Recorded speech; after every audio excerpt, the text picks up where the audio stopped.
Good morning, everybody. Oh, we're slowly getting there. Welcome to the branch. We're so glad you're here. If you are in person with us today, it's good to be with you in this space. If you are joining us online, we are glad that you are able to join us in that way as well. Just a couple of announcements up front here, some things that you already know about, maybe already know about, and then something that you probably don't. So, quick today, branch students starts right after worship. Head over to the Verkykes house for lunch and games and conversation and learning and amazing, wonderful things. So if you have questions, you can talk to Elizabeth. You can talk to Jeff and Sarah. Not Elizabeth. She says no, don't talk to her. Nope. She's out. Good. And then next Sunday, we're going to do a barbecue potluck right after worship. The Grushkas are hosting us at their home, so we will pack up here and head over to the Grushkas' house. You can sign up to bring something. Let us know. Sign up to that you are coming, and then bring something to share. We'll have all the grilly things. So meats, not meats. We'll have that covered. You bring a side or a dessert to share, and that will be a great time together. All right. The thing you might not know. How many of you have our Church Center app? Awesome. Ooh, impressive. If you don't, come talk to Chris or I and we'll get you connected. If you do, there's a new feature on the Church Center app that I'm pretty excited about because little things make me excited. All right, just open your phones. Ready? Grab your phones. Got them? Open your Church Center app. Oh, Kevin already found it. I know, it's very exciting, isn't it? Okay, now listen here. On this calendar, you can see everything that is happening in the life of the branch as long as Chris and I keep this thing updated. So, thanks. It'll be, let's say a solid 95%, okay? Let's be realistic. So on this section of your app, you can see everything that's happening from Sunday morning worship to branch students to the Bema podcast discussion group, like all of those regular rhythms. You can also see the extra stuff like the branch barbecue next Sunday. See it up there? You can click on it. Tap on it, it'll take you right to the sign-up page too. So if you're ever just sitting at home thinking, I wonder what's going on in my faith community today, what can I be a part of? Open your app, click on the calendar, you can see all of those things too. So even if you don't have a student in branch students, for example, you can see, they're meeting. I wonder if they have food provided yet. You could click on that and go to the meal train and make sure it's covered. So all of these things, super simple, easy way to see everything all at once, okay? You can also go to that events tab. All the same functionality is there. This is just an added perk, all right? I'm a little excited, so please somebody be happy about it. Thank you. Thanks, Elizabeth. All right, we have a guest with us today who is going to share a little bit about the new classes that we're a part of. We've been in the process of transferring classes in our denomination, and she's going to tell us a little bit about what that actually is and introduce herself. This is Katie Music Reinhout. Did I get that correct? Excellent. Welcome, Katie. We're glad you're here. Thank you. Well, good morning, friends. As Teresa said, my name is Katie Music Reinhout, and I am an elder at the community church, and also currently serving as the vice president of the Grand Rapids North Grand Rapids classes of the RCA. It sounds like some of you may know what classes is, so like bonus points. But for those of you who don't know, in the organizational structure of the RCA, there are two middle bodies, and one of them is classis.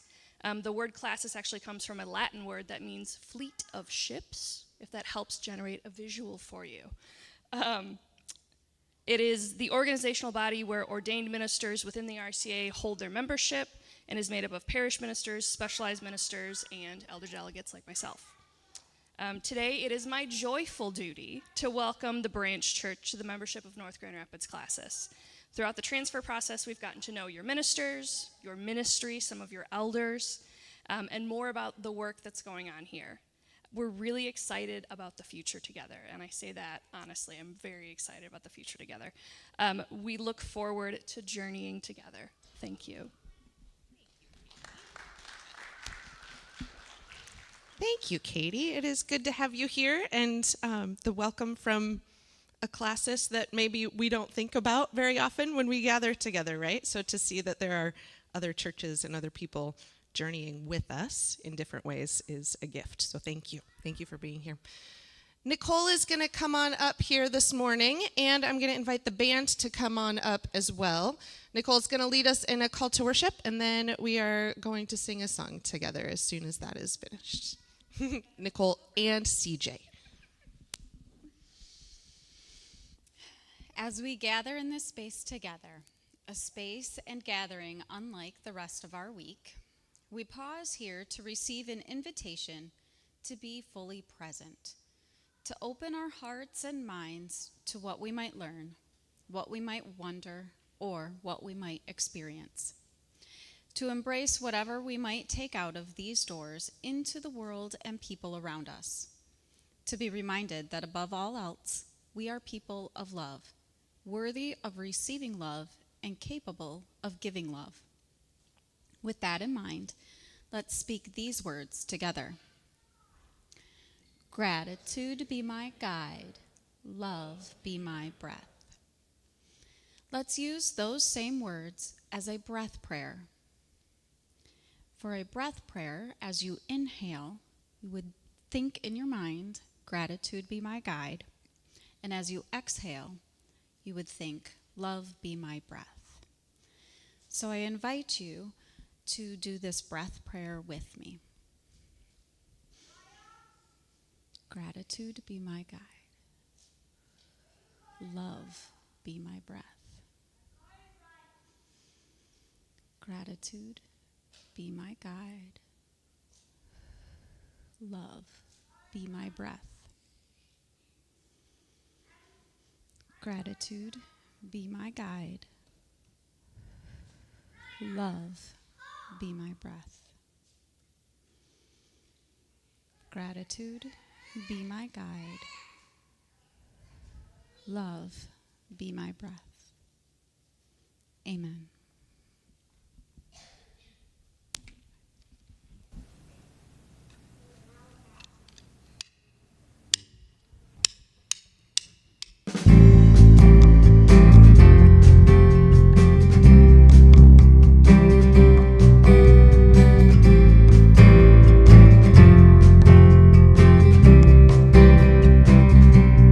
Breathe on me, breath of God, breathe on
You can have a seat.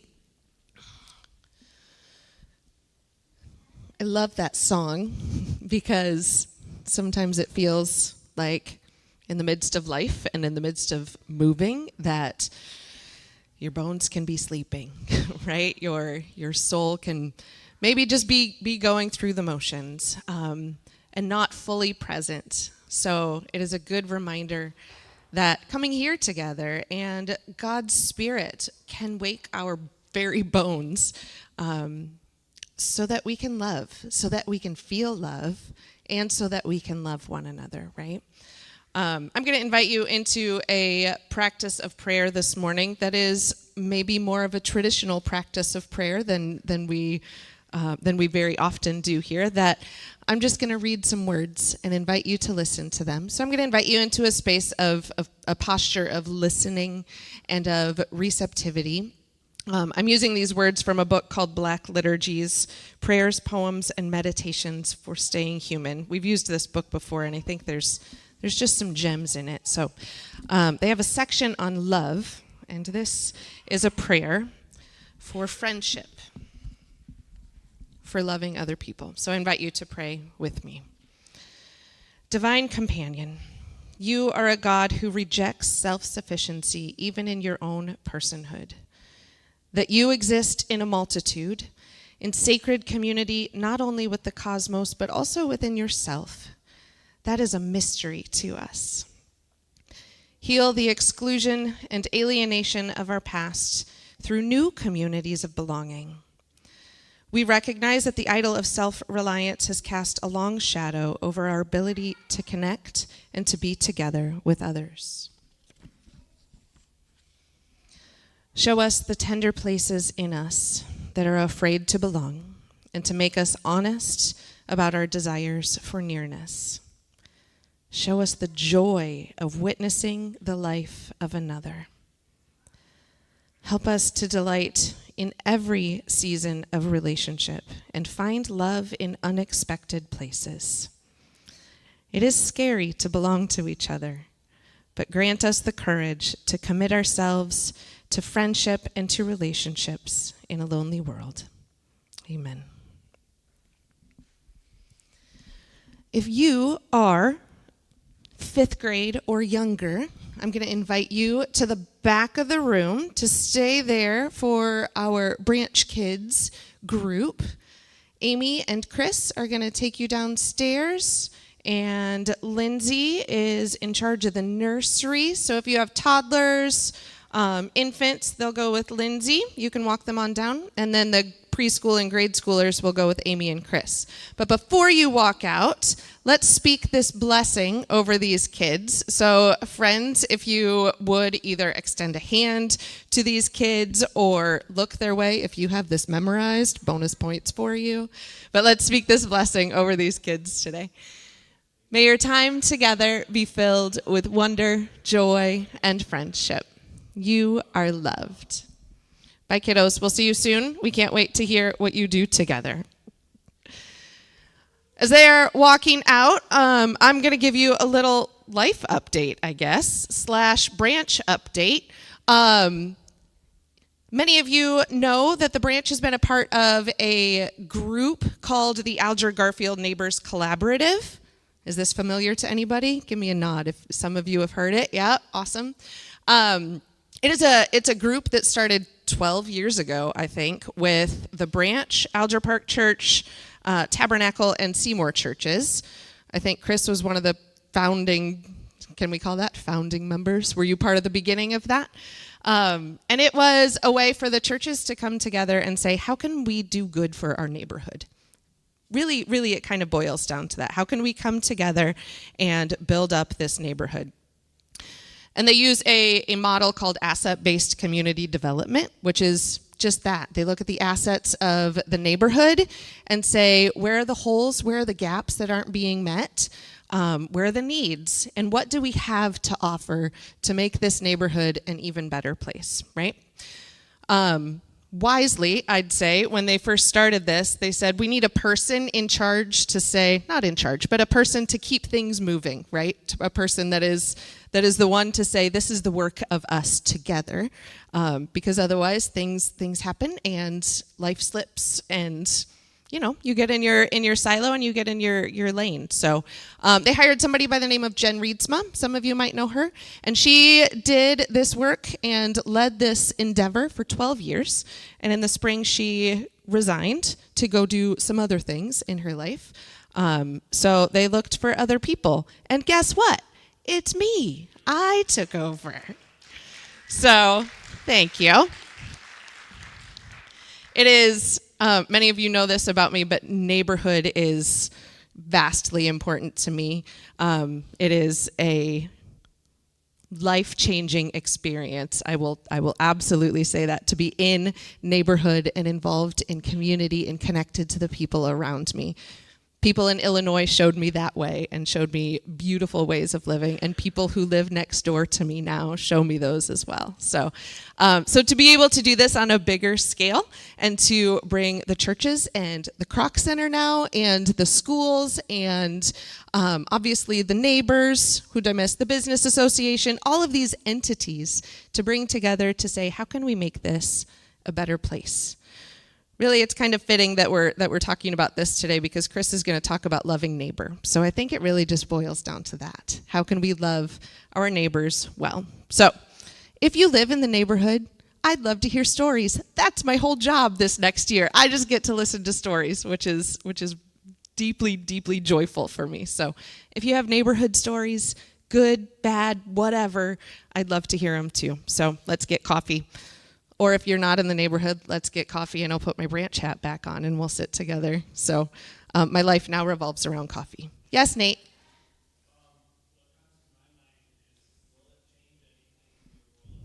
Hey, great question. Will it change anything with my role at the branch? The simple answer is no. But also, I think it's a gift to the branch. This sounds a little vain, but I don't mean it that way. It's a gift in the branch in that I'm going to know more about what's going on in our neighborhood, so we can actually be better neighbors too in our neighborhood. So in that way, yes, I guess it changes my role, but I'm still 20 hours a week for branch, still doing all the same things that I'm doing. So no is the simple answer. Thank you for asking that. That's important. Thanks, Nate. All right, I'm done talking. Chris? Huh? Oh, yeah, let's have us greet people. I forgot to look at my sheet. All right, if you are in the building, why don't you stand up and go say hello to somebody you maybe haven't seen in a while. If you are online, say hello as well. We'd love to know where you are from this morning.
All right, folks, why don't we find a spot here and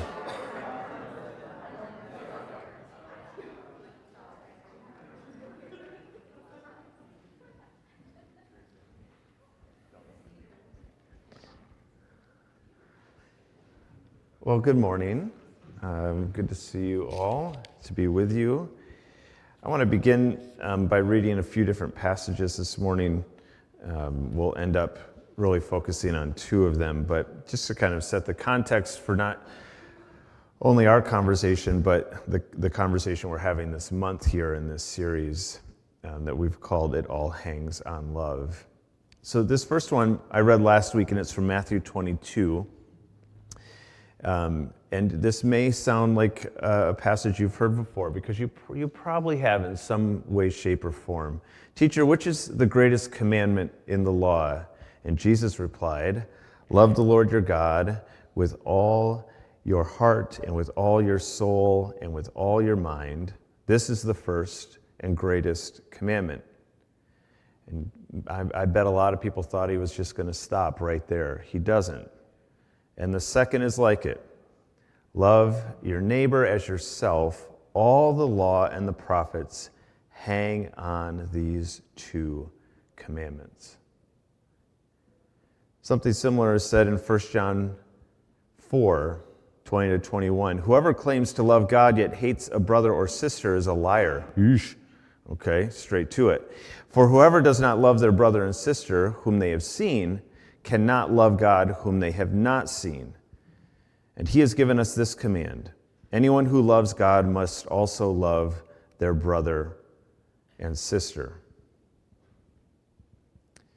And then this other passage, this is from Romans 13. Let no debt remain outstanding except the continuing debt to love one another. For whoever loves others has fulfilled the law. It's quite a statement. The commandments, you shall not commit adultery, you shall not murder, you shall not steal, you shall not covet. And you've heard of these before. These are the big 10. It's from the 10 commandment list. And whatever other command there may be are summed up in this one command. Love your neighbor as yourself. Love does no harm to a neighbor. Therefore, love is the fulfillment of the law. So what we see repeatedly in the scriptures is this interplay between love of God and love of neighbor. You can't love God and hate your neighbor, John says. These two things are intimately connected, but so is love of neighbor and love of yourself. This is one we kind of skip over often, and yet nearly every time that we are told to love our neighbor, it is punctuated with as yourself. We'll get to that next week. And then, of course, your love of yourself, your sense of yourself, your knowledge of yourself, intimately impacts and interplays with your love of God and vice versa. These things are all connected. And as I read last week, just to reiterate from Matthew 22, these two commands are pegs. Love God, love neighbor as yourself. Everything in God's law and prophets hangs from them. So that's just kind of to set the context here. Today we're going to talk about the peg of loving your neighbor. And to get started, I want to read from Galatians 5. Galatians 5. So if you want to follow along, you can. We're going to read a decent amount of it here as we go along. Galatians 5 is at the end of this letter to a group of Christians in the region of Galatia, what we think is modern-day northern Turkey. Group of churches in various cities in the area that Paul had traveled to. And Paul kind of begins to wrap up this letter by saying what we're about to read. So Christ has truly set us free. Now make sure that you stay free. And don't get tied up again in slavery to the law. What's Paul talking about here? The law is the Old Testament, we find it in the Old Testament, collection of commandments, guidelines, rules that God gives to the people of Israel. And to Paul, who was Jewish, don't forget that, and to Jesus, who was, don't forget, Jewish, and to all their disciples initially who were Jewish, they knew the law. The law was everything. It was viewed as this tremendous gift that God had given to them because, think about it in this way, if the law is a guide for how to live life to its best, to its fullest, then the law, which provides that guide, is the greatest gift that could be given. Without it, you would be a wandering, lost soul. That's kind of the thinking about the law. And yet, Paul says, don't become enslaved. That is strong language. Don't become bound up by the law. Well, how does that happen? How do you get enslaved by the law? It doesn't make maybe sense at first, because if this thing is a gift, a guide, it should set us free, right? Paul says that. You're supposed to live in freedom, but you've become bound up in this collection of guidelines and commandments and rules. Because what can often happen, I think, and this doesn't just happen 2,000 years ago with the people that Paul's writing to in Galatia, it happens plenty of examples in our world today, where we get caught up in the debate about what is right and wrong, what's right belief and wrong belief, right action, wrong action, right practice, wrong practice. And we get so caught up in it. We want to figure it out so carefully and so thoroughly. We want to follow the rule to a T. And that sounds good and maybe can be good at the start. But it also can happen that this desire to get it right can ensnare us. It can end up being the only thing we end up thinking about, the only thing we care about. It's what we dump all of our energy and time into. And this was certainly happening in Paul's time. People were deeply devoted to the law, understandably. And so they argued and fought, split over it, and sometimes even killed each other over how they interpreted the law. And Paul says that when that happens, when it gets to that point, it's quite possible that we've become enslaved by it. In Galatia, there was a particular rule that was causing a problem. And it's the rule of circumcision. A little interesting to talk about that together publicly, you know. I know it's always a little like, we're going to talk about this, we're going to talk about this. Because this was such a central issue that I think if we can understand and get our head around how important this was, then maybe we can think about and apply it to situations in our life today that are comparative. So Paul says this, listen, I, Paul, tell you this. If you're counting on circumcision to make you right with God, then Christ will be of no benefit to you. I'll say it again. If you're trying to find favor with God by being circumcised, you must obey every regulation in the whole law of Moses. For if you're trying to make yourselves right with God by keeping the law, you've been cut off from Christ. Wow. You've fallen away from God's grace. This is strong language. Classic Paul. Paul's an 11 guy, not a 1 to 10. He's an 11. You know, he's always amping it up. And he's doing that here too, trying to make a point. In his day, to a Jewish audience, circumcision was a no-brainer. It was a clear rule. And then you can go back into the Old Testament and find it. It is a clear expectation from God that if you want to be a part of the community that God's creating, the people of Israel, then you will take this step. Not might, you will, if you have a boy, if you have a baby boy. And so the very first Christians, they did not argue about this. Why not? Because they were Jewish, right? And this was just common practice. But eventually, this movement of Jesus spills out of Israel to Ethiopia, northern Africa, northern Turkey, Greek, where there's Greeks and Romans, and into other parts of the world where there are primarily, if not exclusively, people who were not Jewish. Okay? And this tension arises, this central question arises. If I'm going to follow Jesus, and I'm a Roman, do I have to essentially become Jewish in order to follow Jesus? And this central question nearly kills the whole movement of Christianity. Because there's all these questions that arise. Hey, Jews follow a certain dietary code given to them in the law. They didn't make it up. God told them about it. And so shouldn't it make sense that if you're going to follow this Jew, Jesus, that you would then also become Jewish and follow those same dietary codes?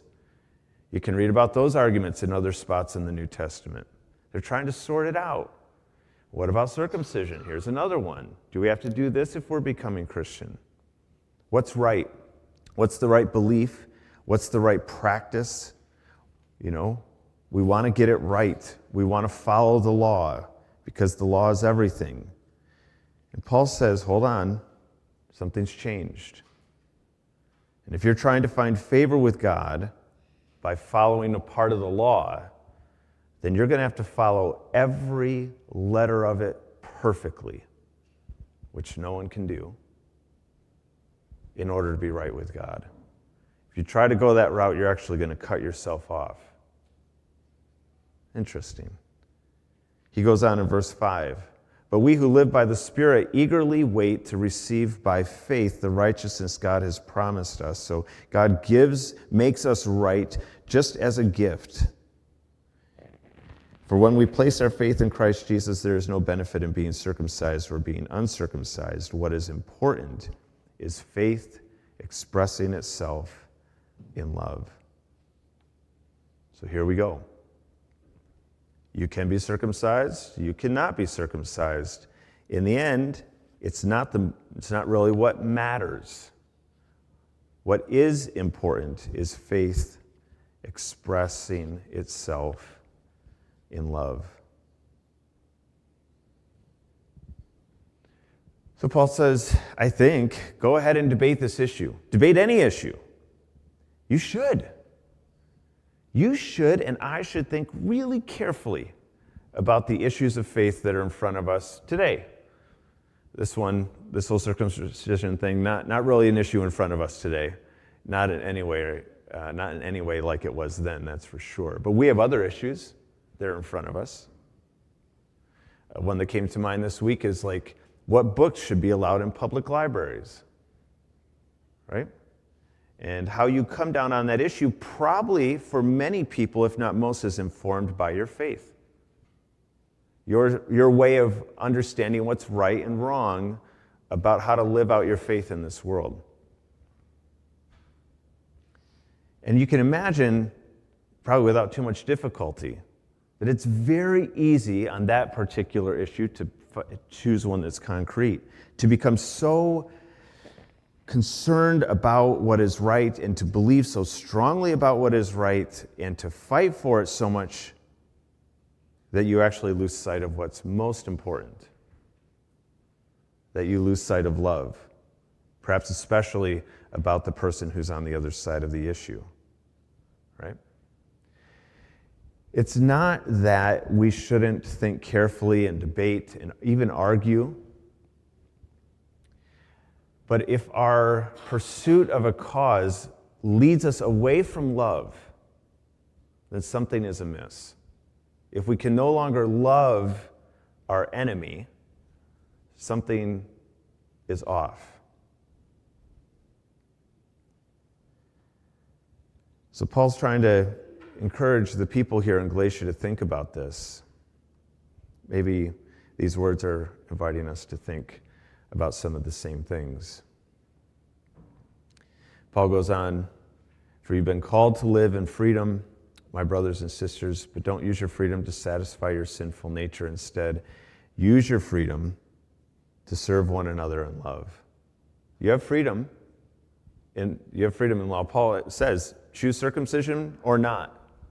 On the whole dietary code thing, you can read about that in other places. He says, eat the food or don't eat the food. You've got to wrestle with these questions, and you've got to make a decision ultimately, we all do, about which one we're going to choose. But your freedom shouldn't lead you to division and hatred and animosity. Your freedom should lead you to love and to service even, to serve one another in love. For the whole law can be summed up in this one command: love your neighbor as yourself. Paul does an interesting thing here. Jesus says that the whole law can be summed up in two commands: love God, love neighbor as yourself. Paul says, you can actually just do one. Yeah? Love your neighbor as yourself. It sums up the whole thing. Because if you're doing that, you're also loving God. It's not like Paul doesn't care about loving God. Let's be very clear. Read anything else about Paul. Paul cares very much about your relationship with God. But the two things are connected, right? It's all connected. How we treat each other is a reflection of what we think about ourselves. It's a reflection of our relationship with God, how connected we are to the love of God. It's all connected. So the entire law is fulfilled in keeping this one command: love your neighbor as yourself. I've done all of this here just to emphasize the point. And maybe I took way too long and went down a path that wasn't even necessary to do it. But I just want to say this morning that this is everything. And it's like the check for you and for me.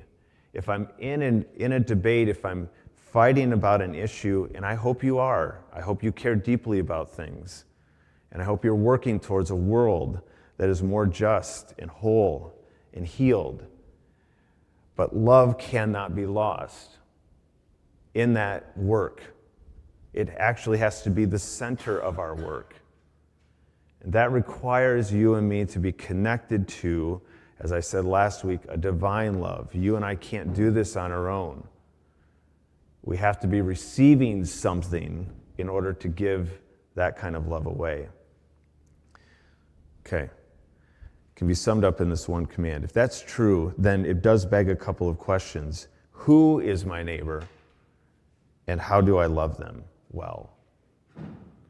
And it just so happens, there's a story in which someone asked those very questions. We call this story the story of the Good Samaritan.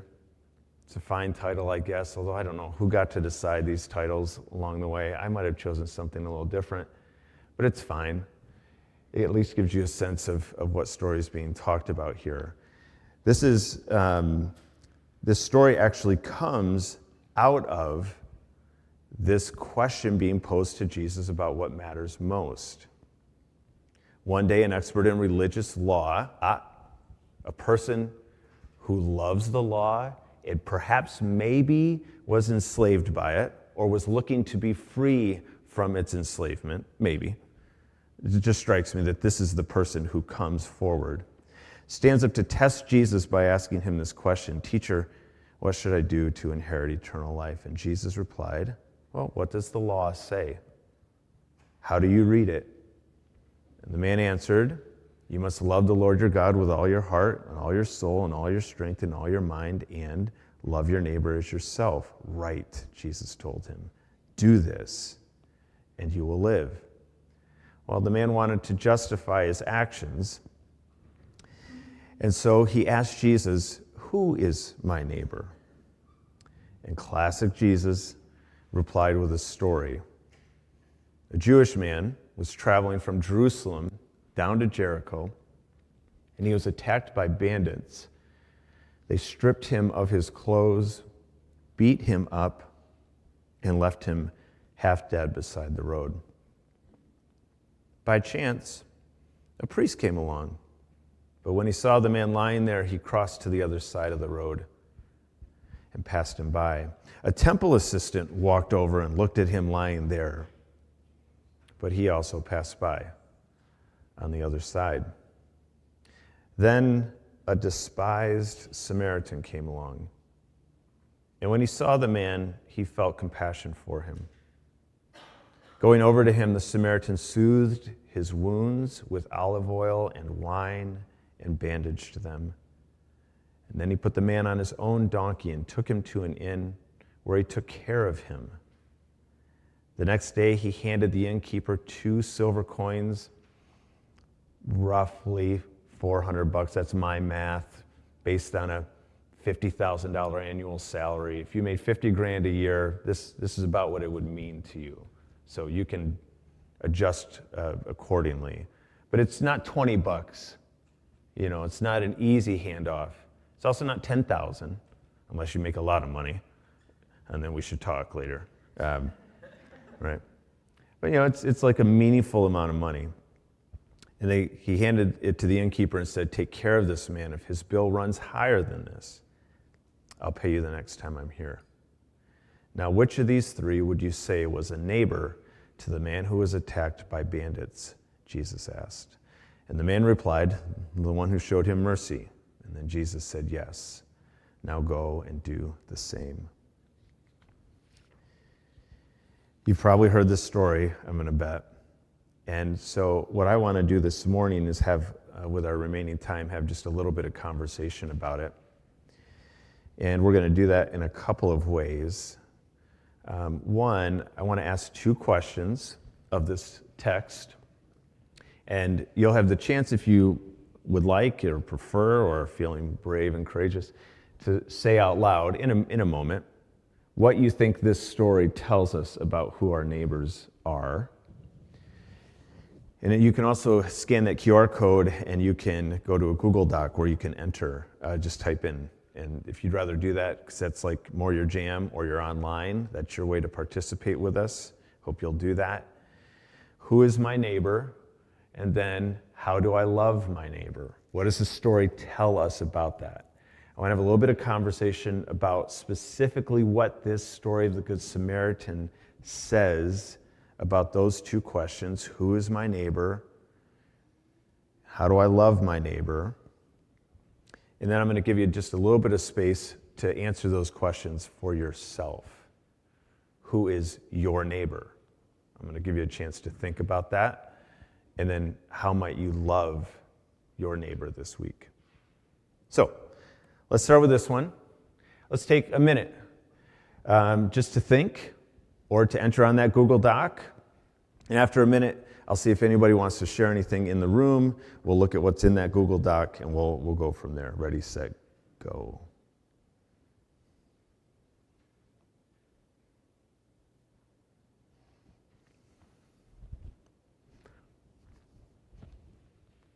What does this story tell us?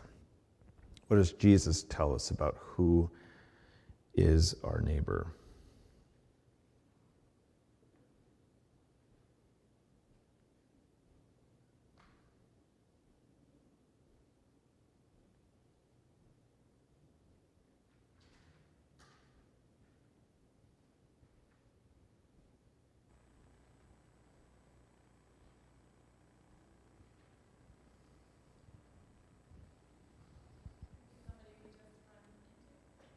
Yes. Let's do it, Laura. That was about a minute. Yes, someone we just run into. That is what happens in this story, right? This is a chance encounter. What else is true? Do they know each other ahead of time? No.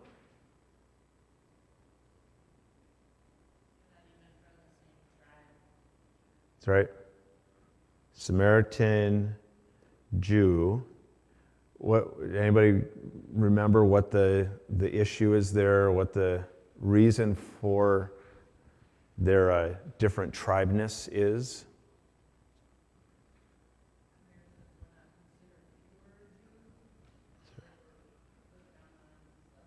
That's right. Samaritans were not considered to be purely Jewish.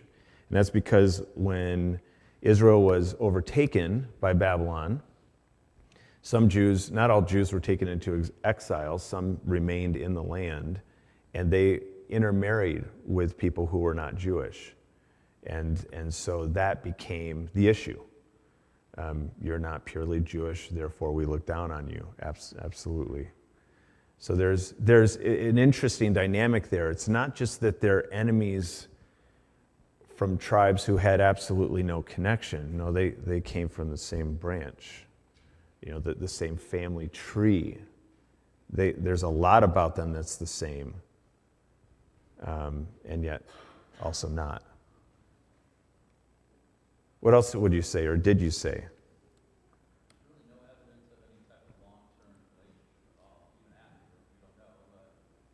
Yes. Yeah. Yeah, this is, Jeff said, no, there's no evidence, at least of long-term contact, long-term relationship. This is a short in time encounter. Yep. I'd say your neighbor is especially someone you would rather not be neighbors with. According to this story, yes. Your neighbor is someone you would probably, most definitely not want to be a neighbor with. Mm-hmm. Yep. Someone in need. Yeah, great. Yeah, absolutely. That would be part of this story. Mm-hmm. The priest isn't. Yeah, that's well said. Someone in need. Someone in the Google Doc said anyone who's down on their luck. This is bad luck. This is a guy who just gets robbed by bandits. He didn't do anything wrong, He's traveling the same road that everyone traveled. Just so happens that he's the guy who got picked off. Yep. Someone else in the Google Doc said anyone you come in contact with. So Laura, they were thinking right with you. Yep. Now, this doesn't mean I don't think that we can't define neighbor more broadly, as perhaps an actual person who lives in the house or apartment next to us. That would be fine to consider that person your neighbor too. But I think that maybe is where we tend to go. And in this story, at least, Jesus is talking about someone who you do not have a relationship with before or potentially after, who's in need, who you might not like, were you to get to know them. Well, actually, that's maybe the wrong way to say that. You wouldn't like them, you wouldn't imagine just based on what you can judge externally. You might actually like them once you get to know them. Okay. Well, then how about this other question? That's all excellent, everybody. Of course, no surprise. You're stars. How do I love? What does the story say about the how? So I'll give you a minute here. And Laura, you tell us when we're done. And then we'll jump in, okay? A minute, go. Think right in that Google Doc.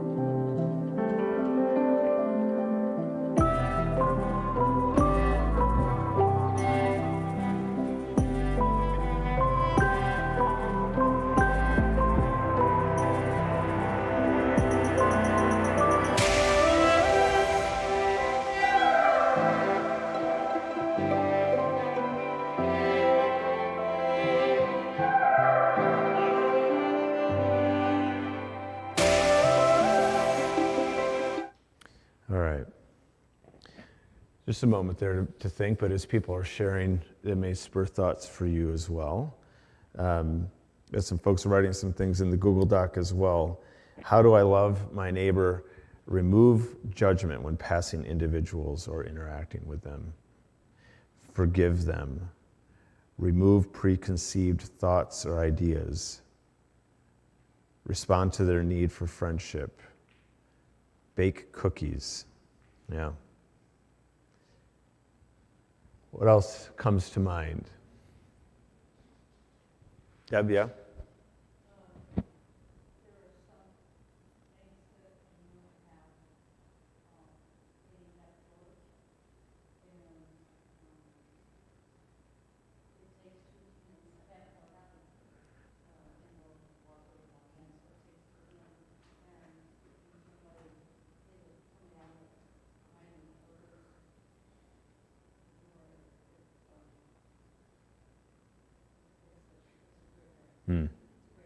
It's a great thing, yeah. Thanks for sharing that. Yeah. Yeah, Alyssa?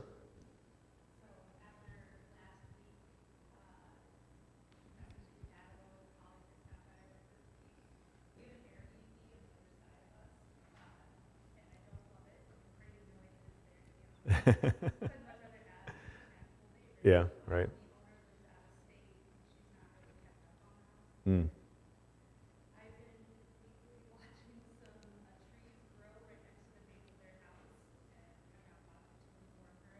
Mm.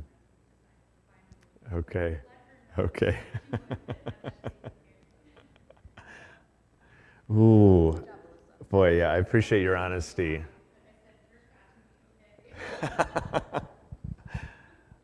Thanks for being honest. That's like in some ways, that's a small example in that had you not shared that here, we would never know that. That's a very interior sort of struggle, right? And yet, it's like, I'm sure we all have them. We all have things that probably no one else knows about or very, very few people know about, in which we're not just struggling to love well, but we're actually harboring bitterness, right? We're harboring anger, frustration. Yeah. Thanks. What else? Yeah, Heather? Yeah, getting close. The word that kind of kept coming up for me this week was proximity. I think this story works pretty hard, actually, to get us to think about that. It says about the first two passersby that they walked on the other side of the road. There's something about distance. They're trying to distance themselves from this individual. And this person, the Samaritan, walks to them and then moves close enough to soothe their wounds. Yeah, I think love has something to do with proximity as well. Katie, do you want to say something? I was thinking about it takes you off path, because that probably wasn't the Samaritan's plan for the day. Yeah, the willingness to be interrupted, that's what I think of when you say that, to be taken off of the path that we were on, whatever our day's path involved. That's an easy out for me when I am encountering someone who might have a need, is my immediate kind of rationalization that I'm busy or I have somewhere I need to be, and therefore, I pass them by. I feel that one. Paige? Accepting them. Yeah, you see that in this story? Yeah. Yeah, thanks for sharing that. It kind of goes unnamed specifically, but that is absolutely what's happening here. For a Samaritan to be that close, to have that level of proximity, requires some amount of acceptance that this person is a human being. And that's how I'm choosing to see them in this moment. Yeah.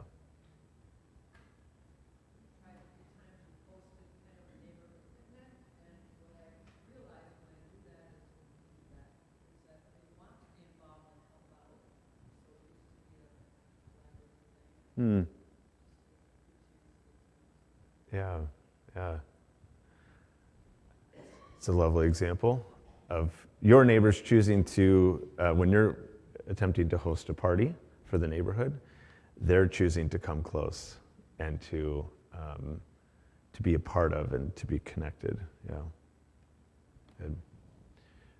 So here's my final invitation, is to take another couple of minutes here to ask yourself these two questions, but to make them personal. So who is my neighbor? Can you identify a person? And it might be difficult because, as we've been talking about here, at least in this story, this was not a planned encounter, right? So I'm asking you to think of someone, and you may say rightly back to me, hey, I don't know who it is because I have to wait to encounter him this week. I get it. Maybe that's simply what you do, is hold yourself open to who you might encounter this week. But if there is someone, to name that person just for yourself. You don't have to tell anybody else. But I am inviting you to write in this Google Doc how you might love this week. And here's the reason why I'm inviting you to put it in this document. One, there is something valuable about being concrete with our thoughts, and writing down is a simple way to take it out of simply the mental space and into the physical. Does it guarantee we'll do it? No. But it makes it, I think, a little more real and therefore a little more likely.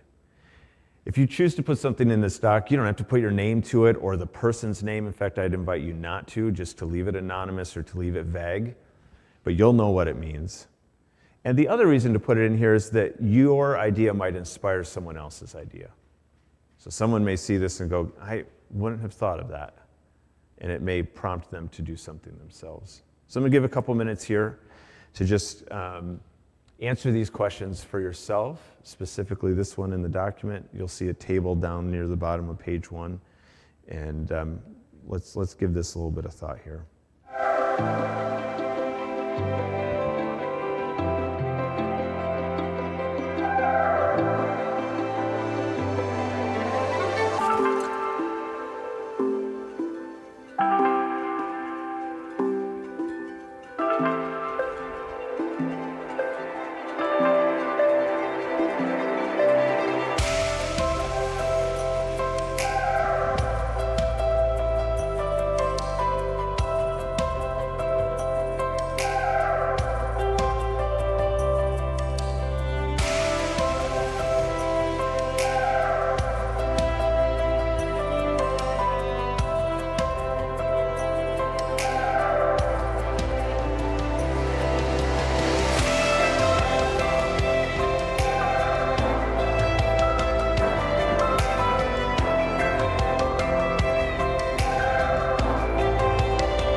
Keep typing, don't stop.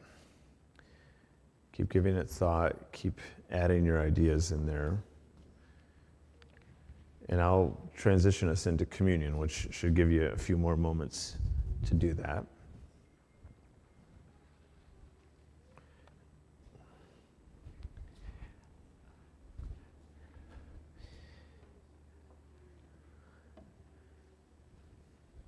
I want to just draw your attention to maybe a couple of obvious points about this table.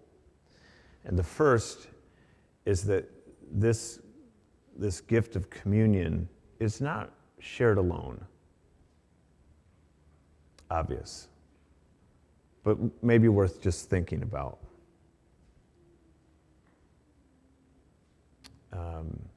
Even if you're online and you happen to be in your home by yourself today, you're not alone. You're with all of us as we share this meal. This meal is always shared together because it is about, in part, our communion to each other, to whoever else is coming around the table.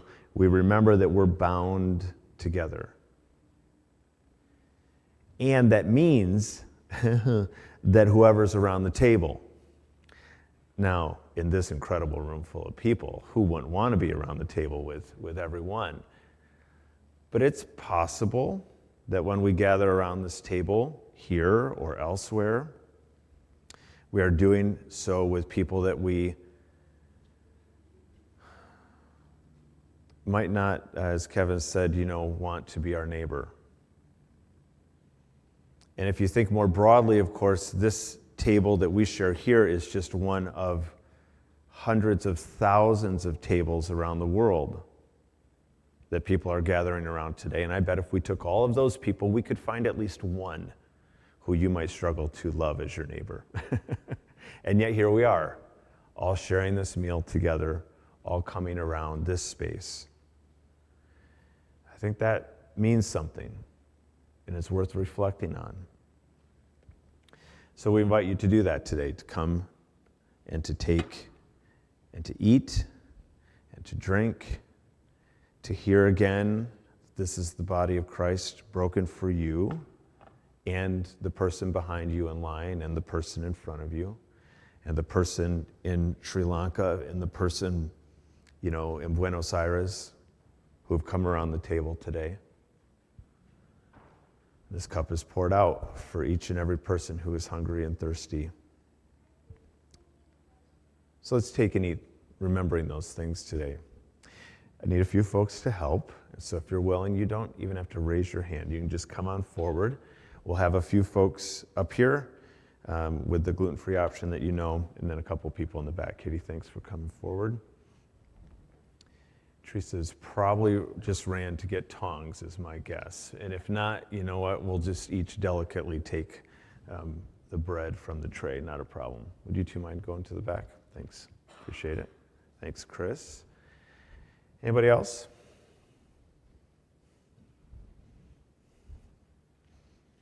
I do have two arms, but Mike, I appreciate the help. I do. Thanks, man. Here they come. Thanks, Teresa. Thank you. Friends, the gifts of God for the people of God. Amen.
You'll often hear me say, from many fields into one loaf,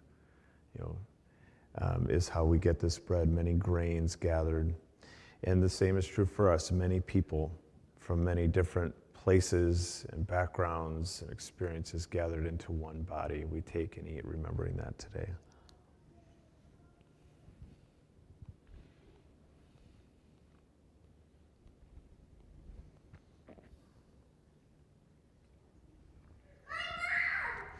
Welcome back.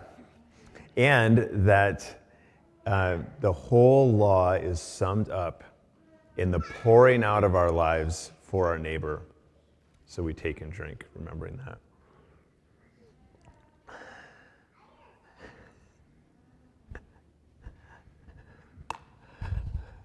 We'll pass these around. You can put your cups in them, and we'll collect them that way.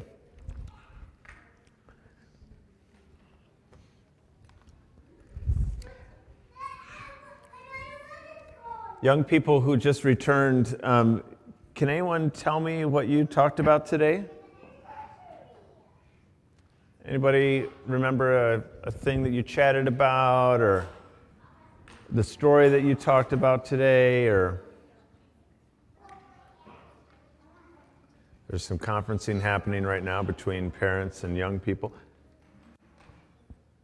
Is Ryan is she just talking to you or to me? Yeah, totally. CJ, kindness? Is that what you talked about today? Sounds like something we talked about up here a little bit. Thanks, buddy. Yes. Peter kept walking with Jesus. Yeah, thanks, Ryan. Appreciate it. Good. Okay, love it. Love it, love it. Teresa and I are going to share a few things here before we sing our final song this morning. Just a couple of little things to pass along. So I got all excited about the calendar app on Church Center, right? Or the calendar feature on Church Center. Well, I also made you a printout of the schedule of the fall. So if you're a paper person, good luck. Yep. I mean, good news. Kind of on top of my game right now Yeah, you're with this. crushing it. Man. There are copies of this on the welcome table outside, as well as some info about branch kids and branch students. So take one, hang one up on your fridge. Some good things are coming. Do you want to talk about the things that are coming, the events that we're gonna host here? So, right, this vision that we have, these goals that we have this year, these things that we're trying to pursue, one of them, and the big overarching one, is how do we welcome some new households into this large household? And to do that, part of what we've been thinking about is a couple of community events at JB's Pizza. And if you don't know, some of the best pizza around. They've got a lobby area you also might not know about on the east side of their building. And we've rented out that space to have two conversations, one in October, one in November. And there will be pizza. But these conversations are for us, but we really, really hope that they are for other people too. Perhaps people you know. The first one's on Christian nationalism. We'll be a month before the election, and we're going to talk about this growing movement, what it is, and what are some alternatives. Here's the gist of it. How do you integrate faith and politics? How do you do that? Christian nationalism is one way. What are some alternatives? And then Bethany is going to lead a conversation on November 3rd about our emotional lives, our understanding of our emotions, especially through the lens of what Christianity has done, often in an unhelpful way, to give us permission to integrate our emotions. Does that make sense? Like the Western Christian way of being has often discouraged us at best from being emotionally whole. She's going to talk about that and invite us into some practices that might help us be more whole. So these are two topics that we hope would be meaningful to you and people who live in this neighborhood, people you know. To that end, we have to tell them about That's right. these events, right? We know that there are a lot of people in this neighborhood for sure, in all of your neighborhoods as well, who might not step foot into a church building for a variety of reasons, right? So we wanted to go to them. We wanted to cross the other side of the road and go to them. So yes, pizza is a way we can do that. So how are we going to tell them? We were throwing around a bunch of ideas, but we wonder if the best way, absolutely, is for you to invite your friends and your neighbors and the people in your spheres of influence. Second to that, we are going to just pass out some postcards in the neighborhood, in the places where we live. So next week, starting Monday the 23rd, you will have 5 different chances to just pass out some postcards in neighborhoods. This is not knocking on doors and telling them about anything. This is putting a postcard on a front door, right? So 5 different houses will host a gathering spot. And then you will just be sent out onto the sidewalks to pass out these postcards, hand them out for an hour, come back, reconvene at the place. And then on Friday night, the Harebolts are hosting this gathering on Friday night, and then they have offered to do a bonfire at the end. So if you pass out postcards with that group on Friday, great, come to the bonfire. If you don't, or if you don't do it at all week long, still come to the fire and have some community time as well. So you can sign up for 1 or 3 or 5 nights, whatever Get your your steps heart in. is. Yeah. Absolutely. We're shooting for about an hour each night, and that's it. So pass out some postcards on streets to our neighbors to invite them in as well. So we will Yeah. also have plenty of extra postcards for you to hand out to Yeah. your people as well. Yep. Good. So the details of what homes they will be at and all that stuff is coming here in the next couple of days. So stay tuned on your Church Center app. Where else? That's it. Really. That's it. Yeah. Stay tuned there, and then whatever day you sign up for, then we'll let you know where to go that night. Yeah, Okay. that's right. Where to show up. That's right. All right. Yeah, we're going to stand and we're going to sing a song which I think captures the heart of what we've been talking about this morning. It's a song we sing often. So let's stand. Let's do that together.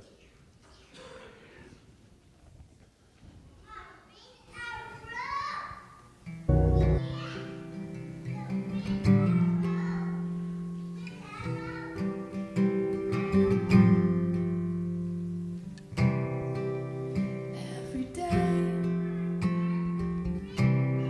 we go to war again. We assume we know so much more than them. For we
way that we can know that love is all around your life, the lives of the people that you encounter, is by you loving well. It's not all up to you, but you and I have a role to play, and that will be this week with people that are already on our mind and with the person who we will just come across, will show up in our path unexpectedly.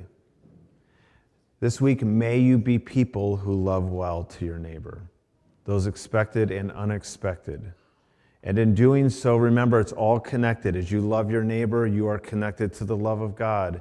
As you love your neighbor well, something actually happens in the way that you see and love yourself. It's all connected. Be those people this week. Amen. Thanks for being here.